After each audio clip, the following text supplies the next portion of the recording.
Hello everyone, welcome back to my new another blog. সকাল থেকেই আজকে ওয়েদারটা বেশ মেঘলা। বেলা এখন 1:30 মতন বাজে আর আমি সোজা চলে গিয়েছি রান্নাঘরে ডাল ফোড়ন দিতে। ওই লাউ দিয়ে পাতলা করে মুসুরির ডাল রান্না করব। তারপর চিংড়ি মাছ আনতে একটু হানামাসায় গিয়ে দেখি ওমা পেঁপে পাওয়া যাচ্ছে। সারা বছরের মধ্যে এই একটা দুটো সপ্তাহে পেঁপেটা এখানে পাওয়া যায়। 498 ইয়েন ওই ট্যাক্স দিয়ে 538 ইয়েন মতন এটার দাম পড়েছে, যা ইন্ডিয়ান টাকার প্রায় 250 থেকে 260 টাকার কাছাকাছি। এরপর চিংড়ি মাছ নিয়ে সোজা বাড়ি চলে এসেছিলাম আর ঢুকে গিয়েছিলাম আবারও রান্নাঘরে। এবার বানাবো লাউ চিংড়ি। চিংড়ি মাছগুলোকে ধুয়ে বেছে পরিষ্কার করে নিয়েছি, নুন হলুদ দিয়ে মাখিয়ে নিয়েছিলাম।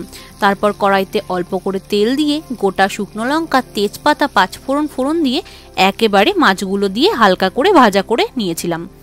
এরপর অল্প কিছুটা জিরে আর একটু ধনের গুঁড়ো, হলুদ গুঁড়ো আর কিছু চেরা কাঁচা লঙ্কা দিয়ে ভালো করে কষিয়ে নিয়েছিলাম। এরপর তেল ছেড়ে আসলে অ্যাড করে দিয়েছিলাম আগে থেকে কুচিয়ে রাখা লাউটাকে। তারপর ভালো করে নাড়াচাড়া করে মিশিয়ে ঢাকা চাপা দিয়ে রান্না করে নিয়েছিলাম।